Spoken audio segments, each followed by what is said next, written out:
পুরাণের চাহিদা কেন?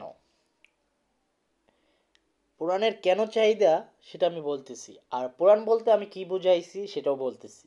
বন্ধুরা, আমি পুরাণ বলতে বুঝাইছি পুরাণ মডেলের R15B3 বাইকটি। বাট আপনারা আবার এটা ভেবেন না যে পুরাণ মানে আমি বুঝাইছি যে সেকেন্ড হ্যান্ড বাইক, এটা না। পুরাণ মানে R15B4 হচ্ছে আপডেট ভার্সন, R15B3 হচ্ছে ওল্ড ভার্সন, যার কারণে আমি পুরাণ বাইক বলেছি। তো দ্যাটস ওয়াই পুরাণ বাইক চাহিদা কেন বেশি সেটা আমি বলতেছি। চলুন কথা না বাড়িয়ে ভিডিওর মূল টপিকে যাই এবং পুরাণ বাইকের প্রাইস কত সেটাও বলে দিচ্ছি। আসসালামু আলাইকুম guys, it's me Arman Sarwar.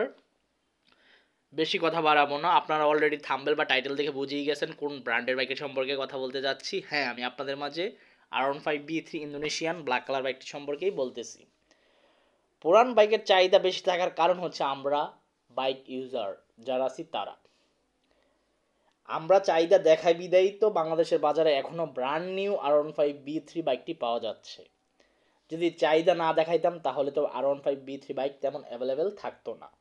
সবাই R15B4 বাইকই ক্রয় করতো, বা R15M ইন্ডিয়ান ভার্সন, অন্যান্য আদার্স স্পোর্টস বাইক বা নেকেড স্পোর্টস বাইক, এভরিথিং হাবিজাবি অন্যান্য ব্র্যান্ডের বাইকের অন্যান্য ব্র্যান্ড বাইক ক্রয় করতো।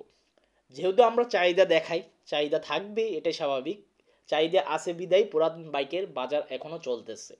বাট পুরান বাইকের চাহিদা থাকা সত্ত্বেও বাইকের প্রাইসও কিন্তু ডে বাই ডে বৃদ্ধি হচ্ছে। আপনারা একটা জিনিস খেয়াল রাখছেন, যখন বাংলাদেশে এই বাইকটি বের হয় সর্বপ্রথম, তখন কিন্তু মানুষ বাইক ক্রয় করতো 5 লাখ, 5,20,000 বা 30, এমন মাঝখান দিয়ে কিন্তু এই বাইকটি 4,40,000 টাকার মধ্যেও সেল হয়েছে।